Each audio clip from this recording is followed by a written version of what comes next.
Algo que suelo ver mucho en mi oficio como docente es a los estudiantes que no se preocupan por el estudio, sino que simplemente van al colegio a jugar, a relacionarse, a hacer amigos, a conseguirse una novia, o si es una mujer, a enamorar a un hombre. Por lo general, las niñas tienden a buscar enamorar a los mayores en el colegio. Y ahora se ven hasta mujeres con mujeres y hombres con hombres en el colegio, y eso es lo más normal del mundo. Y se enfocan mucho en eso. Tanto así que la gran mayoría de ellos descuida sus estudios. No le prestan atención, no les importa si ganan o pierden el año. De hecho, no es sino hasta lo último, ya lo último que empieza la lloradera de los estudiantes con el cuento de que los pasen, que quieren que los pasen, cuando no hicieron absolutamente nada en todo el año escolar. La verdad es que son muy pocos los estudiantes que se toman en serio el colegio y van a estudiar. Y como van a estudiar, les va bien. Pero esto lo hacen porque ellos entienden la importancia del estudio. El estudio es importante porque el colegio no es la vida de ellos, es solamente unos cuantos años que ellos tienen que pasar allí. Y lo que hayan aprendido durante todo ese tiempo les va a servir para todo lo que viene después. Si ellos entienden que eso solamente es una preparación para la vida adulta, podrán valorar lo que están haciendo y no irán simplemente a perder el tiempo. Pero como la mayoría de ellos simplemente se fija en el aquí y en el ahora, en el momento, no valoran lo que vendrá después. Viven su vida escolar como les da la gana, molestando, fregando, buscando relacionarse y haciendo todo tipo de cosas, hasta que se acabó el año y vino el lloro y el crujir de dientes. Y entonces, ¿ya para qué? Les toca repetir el año escolar, porque no valoraron lo que era más importante. Lo más importante no era aquello que estaba en el momento, sino aquello que viene después. Esto es lo más importante. Precisamente para que nosotros como creyentes valoremos lo más importante, que es la eternidad, por sobre esta vida, es que se ha escrito este Evangelio. Como dice el autor, para que nosotros, creyendo en Él, en Jesucristo, tengamos vida y vida en su nombre. A lo largo de este Evangelio, hemos visto cómo este Evangelio va saltándose eventos que han sido narrados en los otros Evangelios de la vida de Jesús, que ha ido pasando mucho tiempo de uno a otro. Y hemos visto cómo el Señor Jesús ha hecho señales y prodigios. Él ya ha hecho señales. La primera señal que hizo fue en Caná de Galilea, cuando convirtió el agua en vino. Luego, a un hombre que tenía fe, Él le concedió la sanación. Simplemente él debía creer y ya. Y a la misma hora que él creyó, su hijo fue sanado de la enfermedad que tenía. Luego, un hombre que no tenía ninguna fe, que llevaba 38 años postrado, fue sanado, a pesar de que no tenía fe, para demostrar que el poder venía de Cristo, no de que la persona tuviera fe o no tuviera fe. No, de eso no se trataba. Eran solamente señales. Y en este pasaje que hoy estamos considerando se nos presenta una señal más. Una señal que es bastante conocida y popular. De hecho, aparece en todos los 4 evangelios. Esta señal como tal aparece en todos los evangelios. Así que podemos encontrar el paralelo en los otros 3 evangelios, lo cual nos ayuda a tener una mejor comprensión de esta señal que hemos de considerar. Pero no hemos de apartarnos del contexto y de todo lo que hemos venido viendo a lo largo de todo el Evangelio de Juan. Cuando Jesús estuvo en Jerusalén la primera vez, hizo muchas señales y muchos creyeron en Él, pero Él no creyó en ellos, porque sabía que solamente creían por las señales. Solamente les importaba el aquí y el ahora. El Jesús milagroso de la villa, que les hace el milagro y les da todo tipo de solución a todos sus problemas. Eso era lo que ellos querían de Jesús. En realidad no habían creído. Por eso el énfasis del Señor en que creyeran. No porque Él necesitara que creyeran para poder hacer algo en ellos. Eso lo demostró con la última señal, cuando sanó al hombre que llevaba 38 años enfermo. Sino precisamente porque el creer les permitiría recibir el mayor milagro de todos, la salvación. De hecho, cuando los fariseos persiguieron a Jesús y habían procurado matarle, porque según ellos los desautorizaban del pueblo, haciendo cosas que ellos prohibían, como andar sanando personas en día sábado, o andar mandando a las personas a que carguen cosas en día sábado, el Señor Jesús no quería su muerte. De hecho, Él los confrontaba con su pecado, porque dice que Él les decía todas estas cosas para que ellos se arrepintieran. Él procuraba el bien de ellos, aunque sabía que muchos no iban a creer, aunque había algunos que sí. Había algunos que sí iban a creer, la mayoría de ellos no lo iba a hacer. Pero Jesús había demostrado que todo lo que Él hacía, lo hacía en consonancia con su Padre. Él verdaderamente creía y sabía que todo lo que hacía venía de parte de Dios. Él entendía su propósito en este mundo. Por eso Él hacía las cosas en la hora de Dios. Él sabía que había un papel, por así decirlo, había un rol, había algo que Él tenía que hacer, y Él estaba tratando de cumplirlo al pie de la letra, su misión, porque Él solamente no sabía que tenía una misión, sino que sabía cada detalle de la misma, y así se enfocaba a cumplirlo. Él trató de explicarle esto a los fariseos para que creyeran, y ellos no creyeron. Por eso Jesús les dijo que como ellos no creían en Él, sino que creían en Moisés, en quien ellos creían, sería el que los acusaría cuando llegase el día del juicio. El asunto es que por sus falsas enseñanzas y su falsa doctrina, muchos se habían desviado en Israel y habían seguido lo que ellos creían, y se habían apartado del Dios único y verdadero. Se habían apartado de Él, por eso no creían. Por eso tenían un entendimiento completamente errado de quién era Jesucristo. Ahora, este entendimiento completamente errado no venía exclusivamente por culpa de los fariseos, sino que más bien los fariseos eran maestros que les hablaban conforme a sus propias concupiscencias. Es decir, nosotros queremos esto y esto y esto, y esto era lo que ellos decían. Simplemente alimentaban el pecado del pueblo, a ponerle reglas que en realidad no servían para nada, pero les daban esperanza de que iban a poder cumplir todos sus sueños terrenales. En esta ocasión consideraremos el milagro de la alimentación de los 5,000. Y esta señal, este milagro, lo explicaré en 4 puntos: el contexto, el problema, la señal y el desenlace. Estos son 4 puntos en los cuales he dividido el texto para facilitar su comprensión. Así que consideremos primero el contexto. Dicen los primeros 4 versos: después de esto, Jesús fue al otro lado del mar de Galilea, el de Tiberias, y le seguía gran multitud, porque veían las señales que hacían los enfermos. Entonces subió Jesús a un monte y se sentó allí con sus discípulos, y estaba cerca la Pascua, la fiesta de los judíos. Lo primero que notamos de este pasaje es que inicia con la expresión después de esto. Y como ya les he dicho antes, en este evangelio, esta expresión no indica que haya pasado exactamente después de lo anterior. Es decir, después de todo el diálogo de Jesús con los fariseos que vimos en el capítulo 5. No, sino que después de eso había pasado mucho tiempo. Y ahora es cuando Juan retoma su narración en este momento, en este lugar. Como ya les dije, él tiene un propósito, por eso él selecciona las partes de la vida de Jesús a las cuales él quiere enfocarse.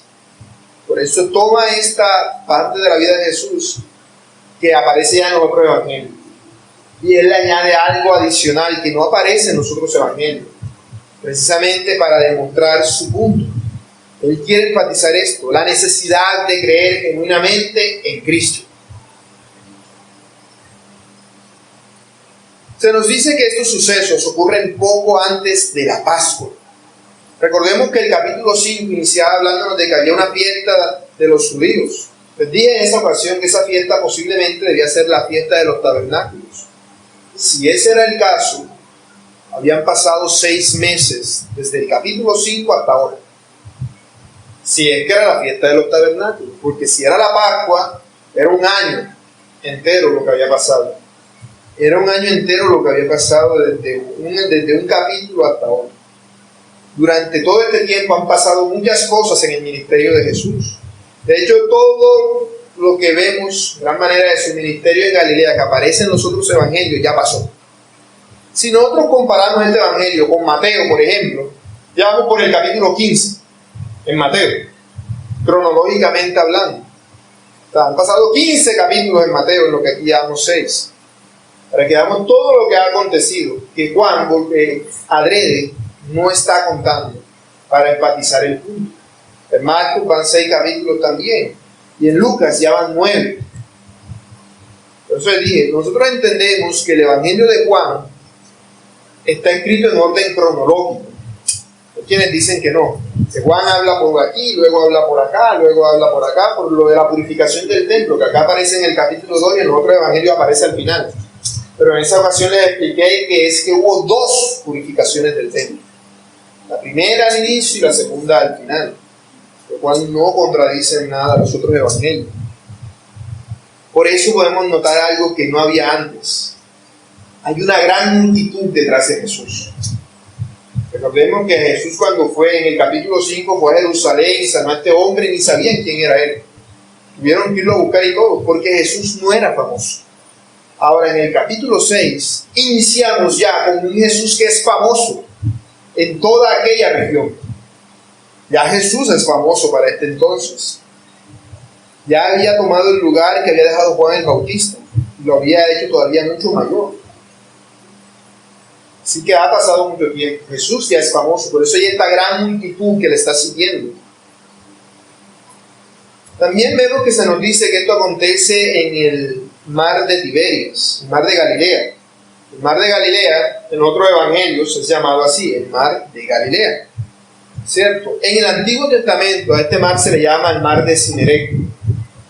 Uno dice, no, ese mar no existía antes. Si uno lee el Antiguo Testamento parece que el mar de Galilea no existía antes. Era que ese entonces se llamaba el mar de Cinerec. En Lucas le llaman el lago de Genesaret. Pero acá se le conoce como el mar de Tiberias. Esto se debe al contexto en el cual Juan está escribiendo. También les he dicho que Juan, cuando escribió este evangelio, lo escribió muchísimo tiempo después de los otros 3 evangelios. Así que para este entonces este mar ya era conocido como el mar de Tiberias. Cuando Lucas escribió no era conocido así. Por eso él no tenía necesidad de decirle eso. Mientras que en los tiempos de Juan ya era conocido así. Por eso Juan aclara, este es el que para nosotros hoy es el mar de Tiberias. Se llama así porque Herodes Antipas había construido a la orilla del mar una gran ciudad, la ciudad de Tiberia, en honor al emperador de su tiempo, que era Tiberio César. Tiempo posterior a ese, el lago adquirió ese nombre.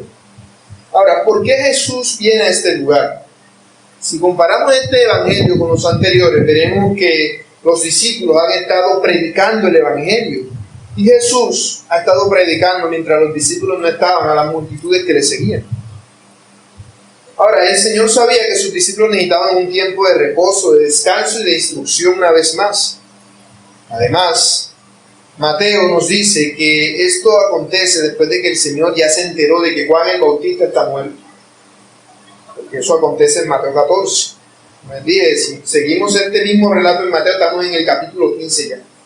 Ha pasado todo ese tiempo. Y ahora vemos toda esta multitud de personas que siguen a Jesús. Todas estas personas eran de las ciudades de alrededor, muchos le seguían a pie. Muchas de estas personas que buscaban sanidad, buscaban un milagro, traían a sus enfermos a Jesús para que Él los sanara. Así que la multitud no estaba motivada por arrepentimiento o por fe. ¿Qué querían? Un milagro, un milagrito de sanidad. Querían que Jesús les solucionara sus problemas. Por eso dice que lo seguían a causa de las señales que Él hacía con los enfermos. Estas personas no eran más que buscadores de milagreros. Esto era lo que ellos querían de Jesús. Si nosotros recordamos, esto es precisamente lo que se nos dice de la multitud que seguía a Jesús en Juan capítulo 2 cuando Él estuvo en Jerusalén. Que creyeron en Jesús, pero Jesús no creía en ellos. Simplemente buscaban los beneficios de Jesús, mas no buscaban a Jesús. Buscaban una bendición temporal y material, no una bendición eterna y espiritual. Por eso estas personas subieron al monte, siguiendo a Jesús, aunque pareciera que Jesús simplemente quería estar a solas con sus discípulos.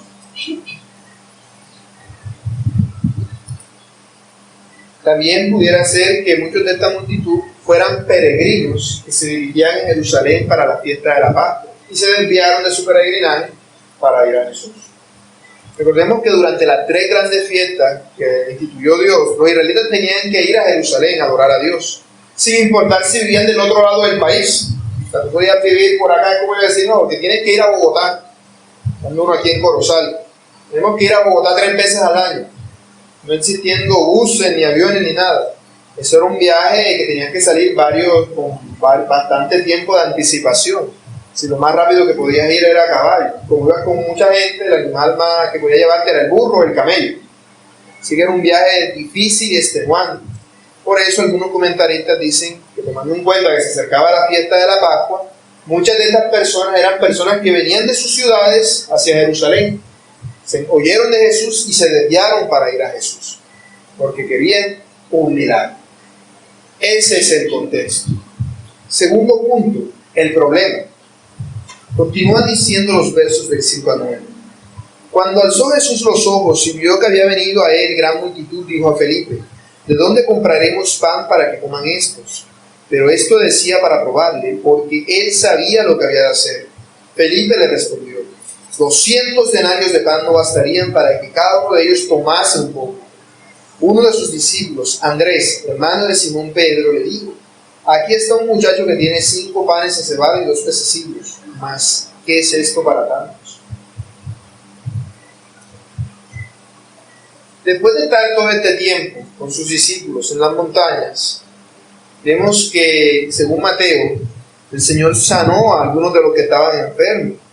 Y según Lucas, Él les estaba enseñando el evangelio del reino antes de que aconteciera la señal de los panes. En Marcos se nos dice que el Señor tuvo compasión de ellos porque eran como ovejas que no tenían pastor, y comenzó a enseñarles muchas cosas.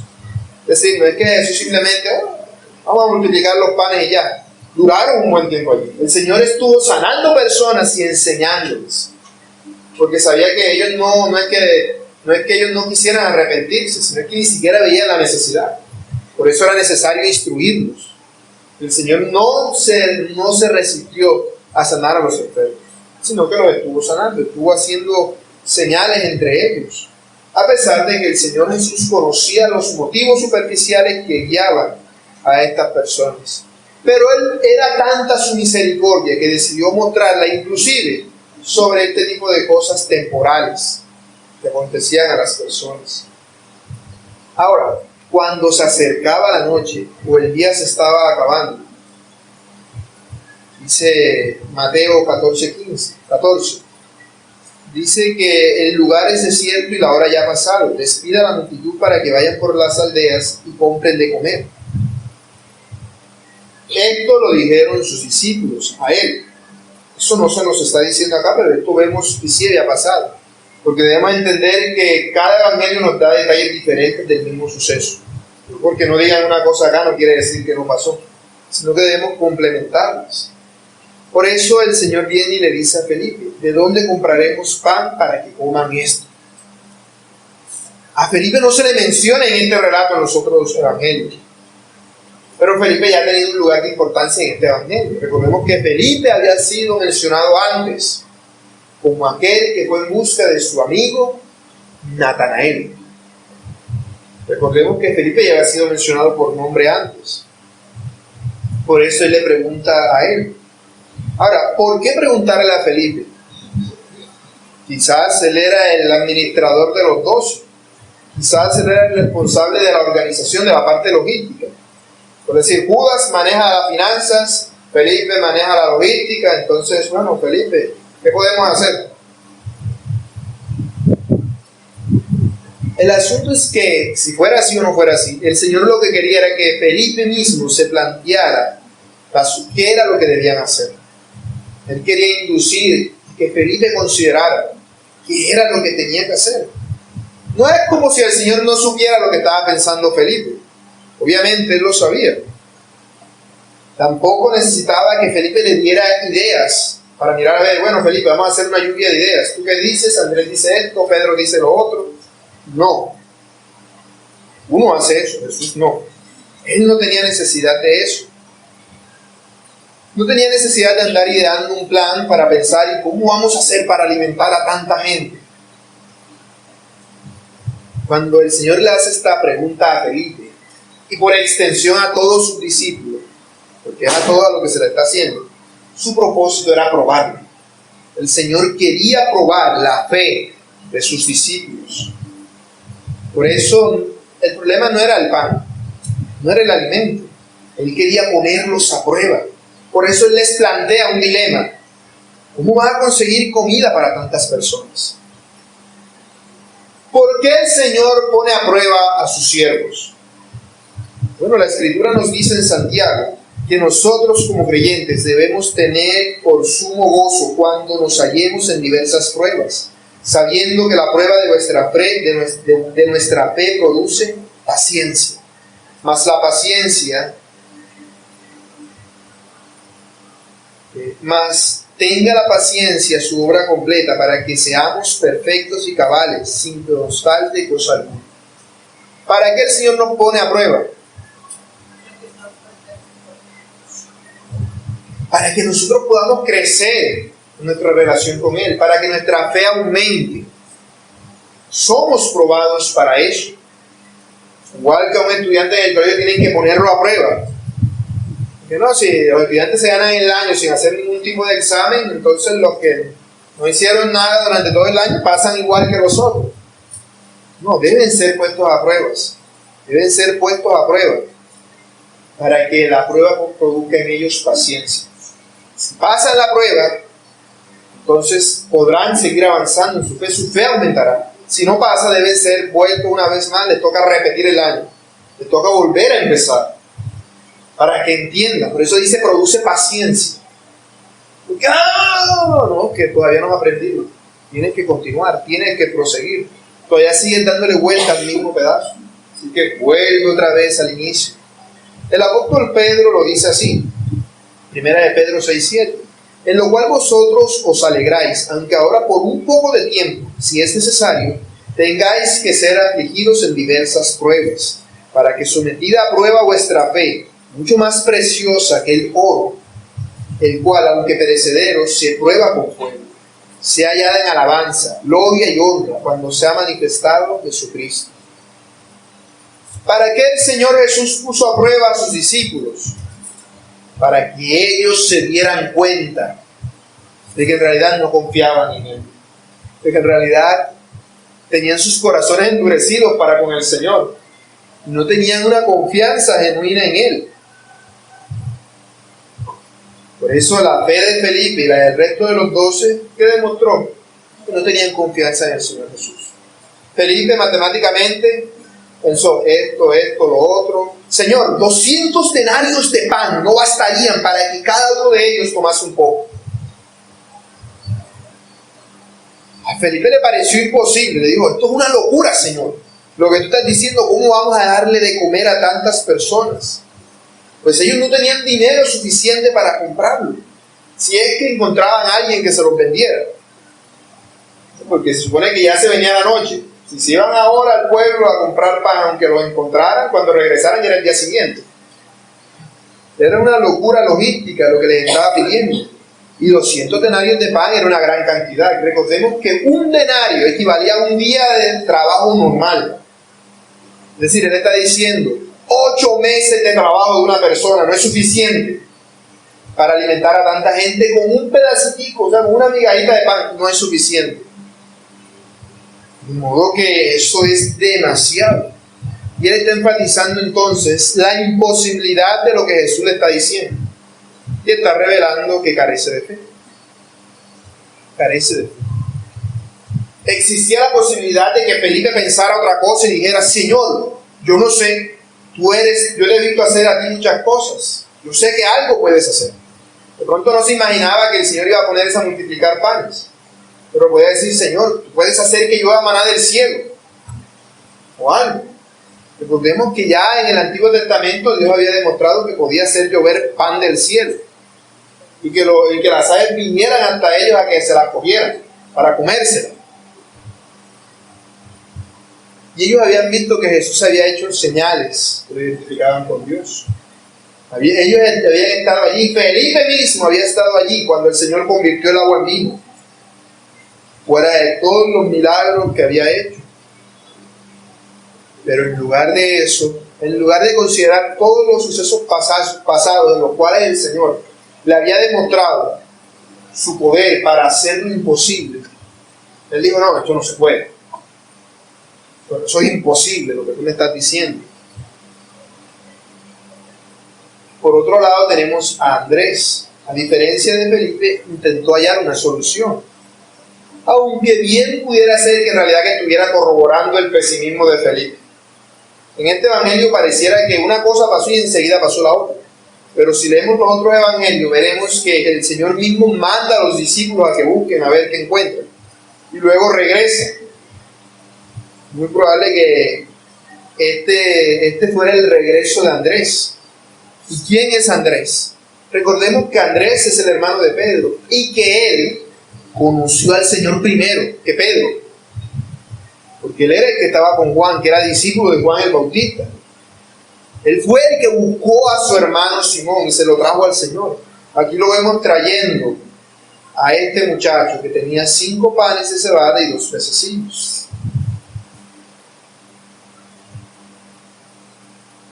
La fe de Andrés debía tener algo, porque él obedeció y buscó. O sea, no se contentó con simplemente decir: no, eso no se puede ya.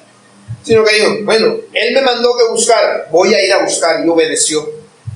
Porque él obedeció. Él fue y buscó. Es decir, aunque no tenía una fe que para creer que Jesús pudiera hacer el milagro, él pensaba que algo podía ocurrir. Quizás Andrés pensó: quizás si encontramos, el Señor sabe que todo el mundo aquí tiene suficiente pan y no es necesario que andemos pensando en esto. Y regresa y todo el mundo trae alimento y no hay problema. Y viene y se confirma lo que Felipe había dicho. No, lo único que encontré fue un muchacho que tenía 5 panes y 2 peces. Esto es un desafío logístico, por eso él dice: más, ¿qué es esto para tantos? Así, si Andrés tenía un poquitico de fe, ese poquitico de fe también se le acabó ante la imposibilidad de lo que estaba pasando. Ninguno de ellos consideró que Jesús tenía el poder para protegerles. Claro, ellos no iban a saber lo que Jesús estaba pensando hacer, pero podían haberle dicho: Señor, solo tú tienes palabras de vida eterna. Yo sé que tú puedes hacer algo. ¿Qué? No sé, pero algo puedes hacer. Pero no, ellos simplemente: no, Señor, eso es imposible. Aún lo que me hiciste, lo que nos mandaste a hacer no sirvió de nada. Lo único que encontramos fue este muchacho con 5 panes y 2 peces. ¿Qué es esto para tantas personas? No sirve de nada. Por eso llama tanto la atención la señal. Punto 3. Dicen los versos del 10 al 13. Entonces Jesús dijo: haced recostar la gente. Y había mucha hierba en aquel lugar. Se recostaron como el número de 5,000 varones. Y tomó Jesús aquellos panes, y habiendo dado gracias, los repartió entre los discípulos, y los discípulos entre los que estaban recostados, asimismo de los peces, cuanto querían. Y cuando se hubieron saciado, dijo a sus discípulos: recoged los pedazos que sobraron, para que no se pierda nada. Recogieron pues y llenaron 12 cestas de pedazos, que de 5 panes de cebada sobraron a los que habían comido. Los discípulos, ante la situación que el Señor les había planteado, estaban atónitos. No podemos hacer absolutamente nada. Pero aquí notamos algo. El Señor Jesús, después de haber dicho esa pregunta a Felipe, no le dice: Felipe, ¿no crees en mí? ¿Se te olvidó la vez que convertí el agua en vino? El Señor Jesús no le llama a la atención, ni lo reprende. No lo regaña por su poca fe. Más adelante, cuando el Señor haya hecho la multiplicación de los panes 2 veces, porque en Mateo se nos registra que vuelve a ocurrir, y aún así no creían, es que lo reprende por esto. Pero aquí no lo reprende. En este primer momento de incredulidad, que el Señor sabe que su fe es poca, así que Él no lo reprende. Por eso Él sabía que ellos simplemente estaban a la expectativa de lo que Él iba a decir, de qué les iba a responder ante esta situación. Él no estaba necesitando una respuesta de ellos, sino que Él quería demostrar la respuesta que Él tenía. Y ellos, los discípulos, demostraron algo. Fue obediencia. Ellos obedecieron, aunque no creyeron. Es decir, que algo creyeron. No creyeron en lo que Jesús podía hacer, pero creyeron en lo que Jesús les decía. Juan nos da detalles de ese lugar. Nos dice que había mucha hierba en aquel lugar cuando se alimentaron a estas personas, lo cual nos da a entender que verdaderamente Juan era un testigo ocular de este suceso. Él estuvo allí la vez que Jesús multiplicó los panes y los peces. Eso coincide. El hecho de que hubiera mucha hierba nos da a entender que se encontraban en primavera, porque cuando ocurre la Pascua, que es entre marzo y abril, lo que nosotros consideramos Semana Santa, más o menos esa fecha, el calor hace que no haya hierba, toda esa hierba está seca. Si había buena hierba para sentarse, quiere decir que estaban en primavera. Además de que Marcos nos dice de que los discípulos organizaron a las personas en grupos de 100 y de 50 para que se sentaran. Así sería mucho más fácil distribuir la comida. Los 4 evangelios nos dicen que había 5,000 hombres presentes. Pero esto no significa que el Señor haya multiplicado los panes en 5,000, sino muchísimo más. Porque entendemos que se nos dice, había 5,000 hombres presentes. Eso no quiere decir que todo el mundo fuera hombre, sino que simplemente estaban contando a los hombres, no a las mujeres y los niños. No las estaban contando. De hecho, Mateo 14:21 nos dice eso. Habían 5,000 hombres sin contar mujeres y niños. Lo cual nos quiere decir, según algunos comentaristas, que probablemente la multitud de personas estaba entre 15 y 20,000. Eran muchísimas personas a las que habían de dar de comer. Ahora, ¿uno qué se esperaría en una situación así, con tantas personas? Esta es una situación que el Señor no provocó directamente. En su soberanía, Él como Dios lo provocó. Pero Él no lo provocó directamente en el sentido de que no mandó a perifonear ese día y dijo, bueno, esta noche alimentación de panes en el monte, acompáñenme todos por favor, todo el que tenga hambre, venga a ver, traiga sus enfermos, traiga su platico, traiga su trinche, su cuchara, que va a haber pan y pescado de sobra para todo el mundo. No, el Señor no mandó a perifonear ni a avisar con nadie de que ese día iba a ser un milagro. Fue algo que Él no provocó directamente. Fue algo que ocurrió en su soberanía. Él no llamó a las personas, Él no andaba por ahí pantallándole a las personas para que vinieran a ver las señales y los milagros que Él hacía. Él quería que creyeran en Él sin señales y sin milagros. Eso es lo que Él quería y eso es lo que vamos a ver al final, cuando le pongan las manos en la llaga, al final del Evangelio. Bienaventurado el que cree sin haber visto ninguna señal. Mucho más bienaventurado. Si el Señor Jesús fuera un milagrero en nuestros días, hubiese hecho un espectáculo, hubiese mandado a perifonear, hubiese alquilado un gran lugar, hubiese cogido el parque principal, hubiese cerrado todo eso, hasta hubiese cobrado entrada y todo, para que las personas fueran a ver el milagro en persona, hubiese cogido los panes, aquí están 5 panes, les pongo el trapito encima y abra cadabra, ¡ra! Copia y pega, pan para todo el mundo y pescado para todo el mundo. Un evento como lo que uno ve en los videos que hacen todas estas personas que no tienen temor de Dios.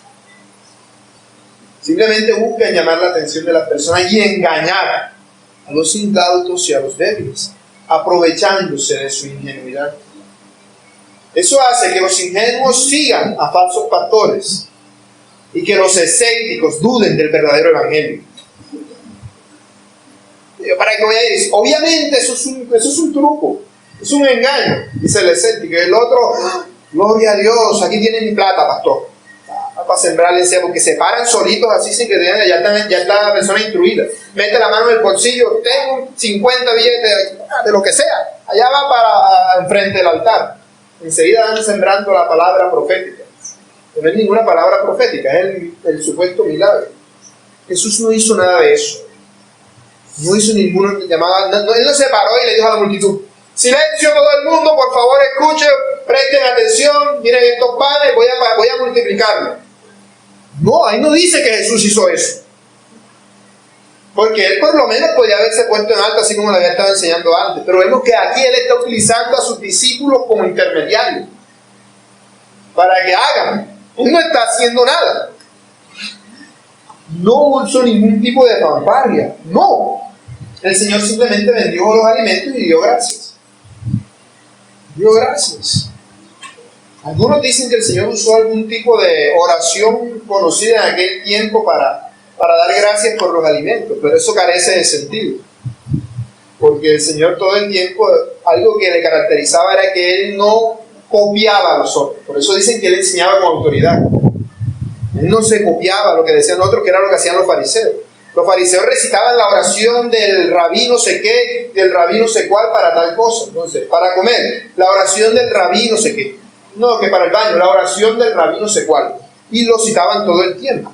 Como yo decía, bueno, voy a repetir aquí lo que dijo Spurgeon. Voy a repetir aquí lo que dijo Whitefield. No, Jesús no hizo nada de eso, simplemente una oración sencilla. No se nos dice qué fue lo que dijo. Simplemente dice que dio gracias. Gracias, Señor, por los alimentos que nos da. Ese fue el extraordinario milagro que a nadie le pantalló, al cual nadie le llamó la atención. No, simplemente fue una acción de gracias y ya. Eso fue todo lo que hizo. En otra manera dice: y bendijo los alimentos, ya. Así que vemos que el Señor simplemente, con su originalidad, hizo una oración sencilla y común, dándole gracias a Dios. Y ya. Ese fue el milagro. No hizo nada extraordinario, no dijo patas de cabra, no dijo yo declaro en el nombre mío, o algo así, no. Él simplemente dijo: Señor, gracias por estos alimentos. Y ese fue todo el milagro. No hubo nada extraordinario, no tapó los panes ni la canasta con una sabanita, ni hizo nada. No hizo absolutamente nada. Simplemente cogió los panes, los partió y los dio a sus discípulos, para que pudiesen, y los puso delante y los repartió al igual que los peces. La multitud, sentados en grupos de 50 y de 100, con 5 panes y 2 pescaditos. El Señor los partió, hizo el mío como cuando voy a dar de comer a las niñas, partió el pan en pedazos, para que nadie estuviera contando los panes y cada uno fuera cogiendo su pedazo. Y ya. Ese fue el milagro. Humanamente no tuvo nada, es como cuando convirtió el agua en vino. Él no se le acercó al agua ni le dijo nada, sino que le dijo: saquen el agua y sírvanla, ya es vino. Simplemente eso. Aquí vemos cómo el Señor Jesús, al igual que cuando convirtió el agua en vino, hace un milagro de transformación. Él no está creando pan, porque ese pan ya estaba cocinado, ya estaba listo. Él no está creando pescados muertos. Él está transformando 5 panes en muchos más. Está transformando 2 pescados en muchos más. Es una transformación. Él no está creando de la nada. No es un milagro de creación, es un milagro de transformación. De manera que convirtió el pan en más pan y los peces en más peces. Eso es lo que Él está haciendo. Lo cual entra en total consonancia con su obra. Cuando el Señor Jesús vino al mundo, Él no vino a crear personas perfectas. Él vino a transformar personas imperfectas en perfectas por su propio espíritu. Una transformación. Eso es todavía mucho mayor. Y aquí vemos cómo el Señor hace este milagro de repartir los panes. Pareciera como si Juan diera por sentado que ya los que están leyendo su evangelio se saben el resto, o sea, conocen los detalles que él está omitiendo y va entre los otros. Él comenzó a partirlo y lo distribuyeron entre los discípulos, los cuales los cogieron, los metieron y fueron repartiéndolo a las personas. Y ya. Y fueron repartiendo a la multitud. De igual manera repartió los peces. Sin llamar la atención, empezaron los discípulos a repartir los peces entre todas las personas. De hecho, pareciera indicar el texto que algunos hasta consumieron más de lo que podían. Ya estaban llenos, pero yo quiero otro pescadito, otro, hasta que quedaron bien repletos. Quedaron ya que no podían, ya saciados hasta el extremo. Por eso dice que comieron cuanto querían.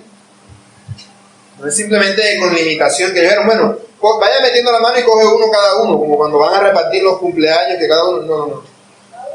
Oh, mete la mano y todo lo que agarra, y todo el mundo agarraba todo lo que podía, y sacaban todo lo que podía. Así es como porque comieron hasta quedar saciados, no es un pedacito de pan con pescado para todo el mundo. En extremo, mete la mano y saca y come todo lo que quiera.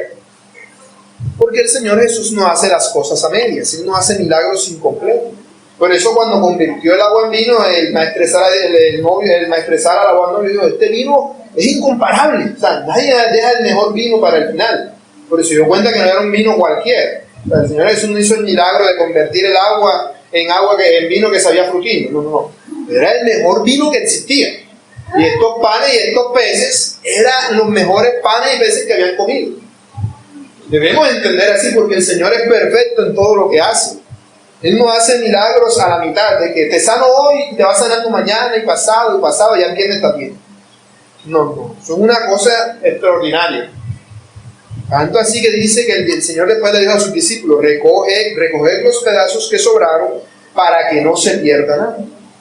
Porque hubo abundante provisión. Pero la abundante provisión de Dios no es excusa para desperdiciar. Porque todo lo que tenemos proviene de Dios. Entonces, que se nos dice que recogieron los pedazos, no las migajas. Normalmente cuando uno come quedan las migajas. Pero aquí hablamos de los mismos pedazos, simplemente que ya la gente ya no puedo más, ya pásale al otro que coma pan y que coma pescado. Y quedó el pedazo entero. O sea, quedaron los mismos pedazos y los mismos peces partidos en pedazos igual a como estaban. No eran las sobras, no era algo que quedó el hueso o el pedacito de carne por aquí del pescado, no. El mismo pedazo tal cual. El Señor lo partió en postas, por decir algo, para que lo imaginemos, estaban todas las postas ahí. Estaba todo completito. Era eso lo que sobró.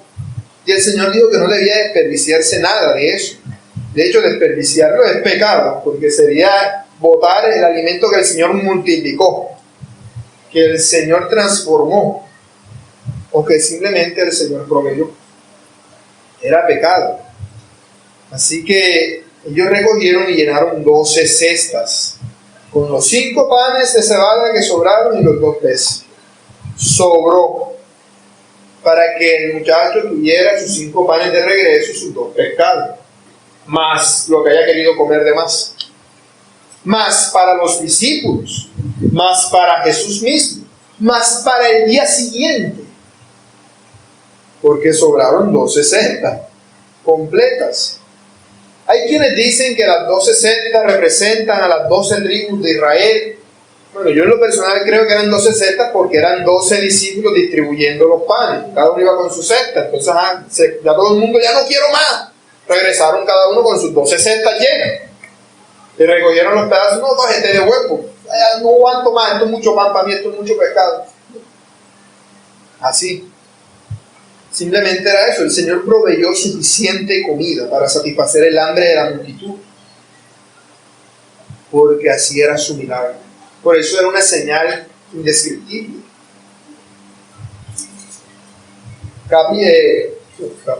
Punto 4, el desenlace. Versos 14 y 15. Aquellos hombres entonces, viendo la señal que Jesús había hecho, dijeron: este verdaderamente es el profeta que había de venir al mundo. Pero entendiendo Jesús que iban a venir para apoderarse de él y hacerle rey, volvió a retirarse al monte del sol. En esto vemos el milagro de Jesús, el cual es un milagro en todo sentido. Un milagro que no tiene explicación. No fue que Jesús hipnotizó a la multitud, como dicen algunos, y entonces comieron aire pensando que comían pan, y se les llenó pensando que habían, o como otros que dicen no, que tenían el popote y lo repartieron en pedacitos chiquiticos, y cada uno comió su pedacito de la Santa Cena, pedacito de pan así chiquitico, ya, porque así es como algunos quieren denigrar el milagro del Señor. Pero no, porque todos quedaron saciados. Todo lo que nos dice allí nos da a entender de que el milagro no tenía explicación, de que era imposible alimentar a casi 20,000 personas con 5 panes y 2 peces. El milagro era algo increíble. Ahora, con un milagro tan increíble, lo más lógico es que las personas dijeran, verdaderamente, este es el pan de Dios que descendió del cielo. Eso era lo más lógico, la conclusión a la cual deberían haber llegado. Pero ellos no entendieron el mensaje. Ellos vieron esta señal. Ellos no dudaron de la señal. Si ellos hubiesen pensado, no, lo que pasa es que ellos tenían pan escondido por allá y ahora están haciendo el simulacro, seguro llegaron a enterrar un pan abajo la tierra, alguna cosa así en bolsa secreta, como plantean algunos.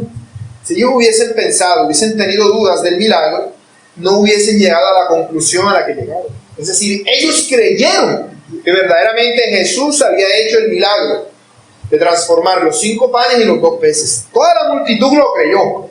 Nadie dudó de que en realidad había ocurrido un milagro, de que se había dado una señal milagrosa. Ellos creyeron en Jesús. Por eso dijeron, este verdaderamente es el profeta que había de venir al mundo. Porque ellos, cuando vieron que Jesús multiplicó los panes, ¿con qué lo relacionaron? Con Moisés, cuando llovió pan del cielo, en los tiempos en los cuales Israel estaba en el desierto. Por eso dijeron, este es el profeta que había de venir al mundo. Este profeta se refiere al profeta del cual habló Moisés, que había de venir al mundo. Deuteronomio 18:15. Dice así, profeta de en medio de ti, de tus hermanos como yo, hablando Moisés, te levantará Jehová tu Dios, a él oiréis, conforme a todo lo que pediste a Jehová tu Dios en Horeb el día de la asamblea, diciendo, no vuelva yo a oír la voz de Jehová mi Dios, ni vea yo más este gran fuego, para que no muera. Y Jehová me dijo, han hablado bien en lo que han dicho. Profeta les levantaré de en medio de sus hermanos como tú, y pondré mis palabras en su boca, y él las hablará todo lo que yo le mandare. Mas a cualquiera que no oyere mis palabras, que él hablare en mi nombre, yo le pediré cuentas. Así dice Deuteronomio. Este era el profeta. Este era el profeta. Este profeta que ellos esperaban, porque el pasaje en Deuteronomio 18 se refiere a los profetas en general, como oficio, pero al inicio habla de un profeta como Moisés. Este es el profeta que ellos entendieron, el profeta que es como Moisés. Y no estaban equivocados. Jesucristo es ese profeta. Eso lo vemos claramente en Hechos 3:22, donde dice, porque Moisés dijo a los padres, el Señor vuestro Dios os levantará profeta de entre vuestros hermanos como a mí. A él oiréis en todas las cosas que yo os hable. Y toda alma que no oiga a aquel profeta será desarraigada del pueblo. Y en ello se está refiriendo a Cristo. No entender que Cristo es aquel profeta. Así que ellos no creyeron mal al pensar que Cristo era el profeta. No creyeron mal. ¿El problema cuál fue? Lo que ellos entendían del profeta. Lo mismo que entendían del Mesías. Ellos creyeron, pero creyeron mal. Creyeron que Jesús había venido a ser ese que haría todo lo que ellos querían. Ellos querían un libertador que los librara del dominio romano, que les diera salud, dinero y amor, y los hiciera la nación más poderosa del mundo. Uno que satisfaciera todas sus necesidades físicas. Así que así vieron a Jesús. Por eso, ¿qué pensaban?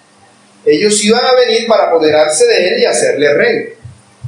Así no tendrían que andar cocinando pan nunca más, ni tener que andar pescando nunca más. ¿Para qué? Si cuando quiera pescado simplemente, Señor, copia y pega. Ah, listo. Ah, pan, copia y pega. Listo. Todo el mundo iba a tener su milagro cuando quisieran. Y era chévere, ya no tendrían que trabajar nunca más. Ya no tendrían que preocuparse de nada. Iban a tener alimento siempre que quisieran. Y si podían multiplicar los panes, podían vender. Si Jesús no pudiera multiplicar el dinero, que quizás se les pasó por la mente, yo imagino, si pudo multiplicar panes, le daban una bolsita de 5 monedas de oro y no sacaban nunca las monedas de oro. Y eso podía hacerlo. Si el Señor quería, podía hacer eso. Eso fue lo que hizo con los panes. Eso fue lo que hizo Dios a través de Elías con la viuda en Sarepta, para que no se le acabara el vino, el aceite, perdón. Para que no se le acabara el aceite. Dice que no se le acabó el aceite hasta que Dios mandó lluvia sobre la tierra. De igual manera, el Señor podía haber hecho eso, pero ese no era su propósito. Ese nunca fue su objetivo. Ellos se llenaron de entusiasmo y básicamente lo que estaban pensando en su corazón, cada uno estaba imaginándose la película. Como cuando una mujer mira a un hombre y se enamora de él y ya se imagina cuando están casados y tienen hijos y tienen toda la vida pensada así. De igual manera estas personas cuando vieron que Jesús hizo el milagro ya se imaginaron, ya veo a Jesús matando al emperador y gobernando como un rey y nosotros teniendo pan todos los días y pescado siempre. Ya se estaban imaginando toda la película, ya tenían todo en su cabeza hecho. Y se acercaba la fiesta de la Pascua, todo el mundo se iba a reunir en Jerusalén, era el momento propicio, según ellos, para que apareciera el rey de los judíos, según ellos. Y si Jesús no estaba dispuesto a ir con ellos, la intención de ellos era básicamente secuestrarlo y llevárselo a la fuerza a Jerusalén y coronarlo como rey. Por eso dice apoderarse de él. Esa palabra implica eso, un secuestro. Pretendían secuestrar a Jesús y nombrarlo rey, si él no quería ir con ellos. Eso obviamente iba a provocar, eso era un acto de sedición contra Roma, una rebelión directa. Eso provocaría la guerra entre los judíos y los romanos. A ellos eso no les importaba, porque ellos habían entendido que Jesús en realidad tenía el poder de hacer milagros. O sea, ellos no dudaron del milagro, en ningún momento. Por eso podemos afirmar que ellos no se sintieron engañados, ni hipnotizados, ni nada. Todo el mundo estaba convencido de que Jesús tenía ese poder. Aunque no pudiera vencer a los romanos, él podía hasta multiplicar dinero para comprar soldados por todas partes y formar un ejército más grande que los romanos. Aunque no entendieran lo que él podía hacer en su totalidad. Ellos no entendieron. Era una multitud que había visto señales, pero no habían entendido. Lo cual concordaba con la idea que los fariseos les habían enseñado acerca del Mesías y del profeta. El Mesías los libertaría y el profeta anunciaría todo lo que el Mesías haría como el vocero de Dios. Ellos entendieron completamente mal. Esto nos hace recordar cuando Jesús estuvo en Samaria. Cuando Jesús estuvo en Samaria, no se nos dice que haya hecho señales milagrosas, pero dice que la multitud dijeron, este es el Salvador del mundo, no de los samaritanos. Es decir, los samaritanos, que no eran un pueblo que esperaba al Mesías como los judíos, tuvieron mayor entendimiento que los judíos acerca de Jesús. Que no era para poner a los samaritanos como la nación más importante, sino que venía a salvar el mundo. Y no se nos dice que Jesús ha hecho señales entre los samaritanos. Y aquí todas estas personas, después de ver esa señal que dijeron, milagrito todos los días, vamos a matar al emperador, vamos a poner a Jesús como rey. Ya se habían armado toda la película. Ya tenían todo pensado. Fue una revuelta. En condiciones normales, si uno estuviera en la situación de Jesús en ese momento, no tenías escapatoria. O sea, te secuestraba y ellos inventaban. Habían 5,000 hombres ahí. Por más fuerte que fuera una persona, se la jalaban y aquí vienes para acá. Te llevamos para Jerusalén y te vamos a coronar rey allá. Sin embargo, Jesús simplemente se negó. Se negó a que lo hicieran rey. En esos términos tan egoístas. Porque lo querían como rey terrenal, pero no como un rey en su corazón. Por eso envió a sus discípulos a la barca, dispersó a la multitud y volvió a retirarse al monte, él solo. Dice que la multitud fue retirándose hasta quedar el Señor solo. ¿Cómo lo hizo? Si ya prácticamente tenían pensado secuestrarlo y llevárselo a la fuerza que fuera rey. Esa es otra señal. Aunque no es abiertamente una señal, el Señor simplemente los dispersó y dijo, ya, listo, se acabó el asunto y se... Con su autoridad soberana deshizo todo lo que habían pensado hacer. No los obligó, no se puso a darles un discurso de por qué no podía ser rey como ellos pensaban. No. Simplemente les dijo que se fueran y ya. y no les quedó otra que obedecer. De hecho, recordemos en Lucas capítulo 4, cuando se nos dice que el Señor va a su tierra natal y quiere lanzarlo de un abismo para matarlo, y el Señor simplemente decide, no, todavía no es la hora, y se va. Nadie podía obligarlo a hacer lo que ellos quisieran, sin importar cuán grande fuera la multitud. El Señor simplemente les decía, no, váyanse, ya comieron, ya pueden irse. Ya, como si no tuvieran otra opción contra su voluntad, se les cambió el deseo y se fueron. Eso en sí mismo es un acto sorprendente, que el Señor haya despedido a la multitud con esa facilidad. Porque seguro que los discípulos, al ver a la multitud, que estaban pensando, sí, vamos a coronarlo también. Porque ellos tampoco entendían. Pero para bien de ellos, el Señor apagó todo el fuego ese. Y más adelante, cuando reinsistan estas personas con esa idea, el Señor ya les dará la respuesta clara sobre el asunto. Pero aquí simplemente hace que la situación cese, porque Él tenía, como Dios en persona, autoridad para deshacerse de todo. ¿A qué se retiró Jesús al monte solo? ¿Por qué no se fue con sus discípulos? No se nos dice. Pero en Marcos 6:46 se nos dice que después que hubo despedido se fue al monte a orar. El Señor Jesús simplemente se fue a orar. Eso era lo más importante para Él, tener comunión con su Padre. De hecho, en Marcos 1:35 se nos dice que el Señor tenía la costumbre de levantarse muy de temprano en la mañana a orar. ¿Qué pasó aquí? Los hombres tenían objetivos totalmente diferentes a los del Señor. Ellos tenían objetivos diferentes. Ellos querían que Jesús fuera un rey, como ellos querían. Es decir, ellos querían hacerlo el rey que ellos deseaban que fuese. Sin embargo, no escuchaban el mensaje del Señor. No se arrepintieron. Y el Señor no vino a consentirle los caprichos y las fantasías a ninguno. Él no vino a los hombres en los términos de los hombres. Por eso las personas no pueden manipularlo para sus fines egoístas. Ni con un ayuno, ni con una ofrenda, ni con una vigilia, ni con nada. No vamos a torcer el brazo de Dios para que haga. No, si no lo torcieron en el propio tiempo allí cuando lo tenían para secuestrarlo, menos ahora que está sentado en el trono de autoridad. No se puede torcer el brazo de Dios. El Señor no anda en busca de este tipo de seguidores. ¿Qué es lo que buscan los falsos maestros? Los falsos maestros siempre son personas que muestran a Jesús así, como alguien que puede solucionarte todos tus problemas y darte todo lo que tú quieres. ¿Cuál es tu problema? Ten tu mejor vida ahora. Lo demás no importa. Lo importante es el ahora. Así que lo que predican ahora este evangelio, predican un evangelio al revés. De tal manera que las personas no vienen buscando la vida venidera, sino la vida de ahora, la vida de aquí. Vienen buscando su bien temporal. Así que en vez de ir a Jesús en los términos de Jesús, traen a Jesús en sus propios términos, haciéndose un Jesús ficticio conforme a su imaginación. Un Jesús que les concede todo lo que ellos quieren. Un Jesús falso. Pero el verdadero Cristo vino a llamar a los pecadores al arrepentimiento y a que lo reconozcan como su Rey soberano, el Rey de sus corazones, el Rey de tu corazón. Y es a Él a quien tú le debes completa obediencia. Aplicaciones. Mis hermanos, algo que me gustaría recalcar de este pasaje es que notemos que a la hora de hacer el milagro, la señal, multiplicar los panes y los peces, el Señor Jesús usó a sus discípulos para ellos. Él fácilmente pudo haber tomado los panes y dicho, doy gracias, Señor, por estos panes, y que a todo el mundo se le apareciera una canasta de pan enfrente. Y ya. Pero Él quiso que sus discípulos fueran el instrumento a través del cual se llevara a cabo esa labor.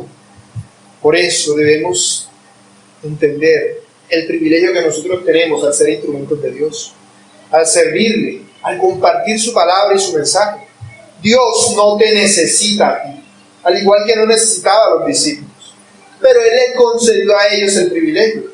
Porque muchos, imagínate que si Jesús estaba en lo alto de la montaña, si habían 5,000 personas, imagínate que estaba por acá abajo en lo último, ni siquiera le habían visto la cara a Jesús. ¿A quién le vieron la cara?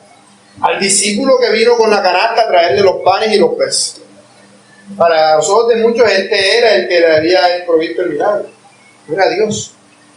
Aunque todos entendieron al final que había sido Jesús.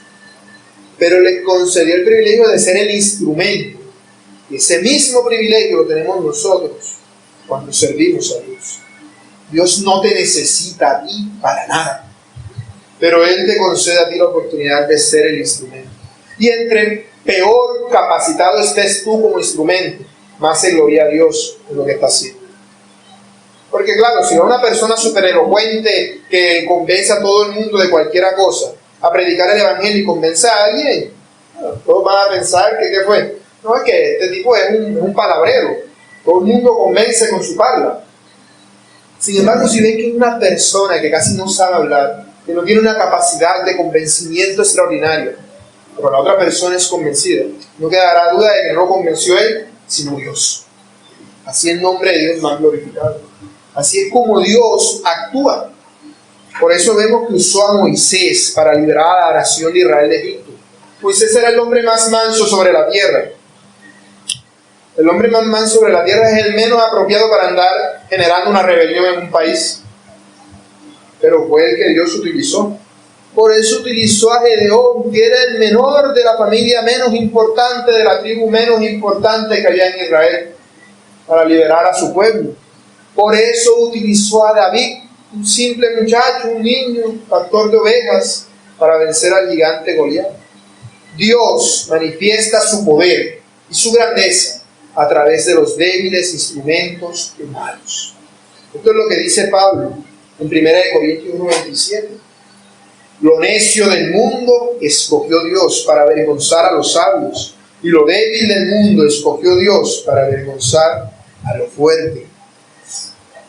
Así que nosotros debemos estar gozosos de nuestras debilidades, porque en ellas el Señor es glorificado. Debemos entender también que Dios no nos debe nada a nosotros. Dios no está obligado a darte nada. Tú has ofendido a Dios con tus pecados. Así que no puedes tener una mentalidad de decir, no, es que yo soy un hijo del rey y conmigo nadie se mete. Y el que se mete va a tener que verse así, ¿no? Nosotros encomendamos nuestra causa al buen Creador, y Él actuará en justicia y dará a cada quien según su merecido. Nuestra actitud jamás debe ser entonces de que yo soy un super ungido. No. Es que Dios, no. Debemos ser humildes y entender que somos débiles y frágiles instrumentos de Dios. ¿Somos hijos de Dios? Sí. Pero somos hijos de Dios como un niño pequeño que tienen que cargar, porque a poquito rato está dando gritos por cualquier cosa. Así somos nosotros delante de Dios. No somos esos hombres, esos hijos ya crecidos que son más grandes que el papá y que pues no, es el niñito chiquitico que tienen que llevarlo de la mano porque si no se le mete al carro. Así somos nosotros en las manos de Dios. Esa debe ser nuestra concepción de nosotros mismos. Debemos entender de que todo lo que Dios nos ha dado con un propósito. Tanto lo que comiste, como lo que vestiste, como todas las cosas que tú tienes. Y nada debe ser desperdiciado. Nada. Eso es pecado. Desperdiciar las cosas que Dios nos ha dado es pecado. Todo, hasta los zapatos que uso, deben ser usados para la gloria de Dios. Debemos tener eso presente, porque de eso se trata. Si no estás glorificando a Dios con lo que Dios te ha dado, ¿para qué se supone que te lo dio? No fue para satisfacer tus caprichos y deseos egoístas, de que, ay, qué bonitos los zapatos esos de tacones, no sé qué, no. Tus zapatos no, se ven buenos, se ven que están buenos para caminar y me van a servir para ir a predicar el evangelio. Me van a servir para ir a anunciar la palabra de Dios. Esa debe ser nuestra mentalidad sobre todas estas cosas. Y sobre todo, ten presente tus objetivos y los objetivos de Jesús. ¿Qué es más importante? ¿El aquí y el ahora o lo que vendrá después? Jesús no aceptó que lo hicieran rey. Si fuera yo, probablemente, aunque hubiera podido resistirme, seguramente hubiesen terminado coronándome ahí y después hubiese terminado muerto por el emperador. Porque nosotros en nuestra humana debilidad tenemos objetivos que nos dejamos llevar fácilmente por los deseos de los ojos, los deseos de la carne y la vanagloria de la vida. Somos fácilmente engañables por lo que nos dice el corazón. El corazón te dice, vente para acá, y tú, sí, Señor corazón. Satanás te dice, vente para acá, y tú, ay, sí, Señor diablo. No, nuestra guía debe ser la palabra de Dios. La palabra de Dios te dice que tu mejor vida no es aquí y ahora, sino que es después. Que has sido comprado con la sangre preciosa de Cristo. Y que precisamente porque Cristo es genuino, porque Cristo es verdadero, Tú debes poner tus ojos en Él. Y todo lo que hagas en tu vida debe ir enfocado a darle gloria a Él. Todo. Desde lo que te vistes, hasta la forma en la cual te relacionas con tus compañeros de trabajo, cómo crías a tus hijos, la forma en la cual te desenvuelves con las personas a tu alrededor. Todo. Debemos entender que todo esto es temporal, que pronto se va a acabar, que nuestra mejor vida viene después. Cuando tengamos un cuerpo libre de pecado, para adorarle de verdad, absolutamente a Él, así.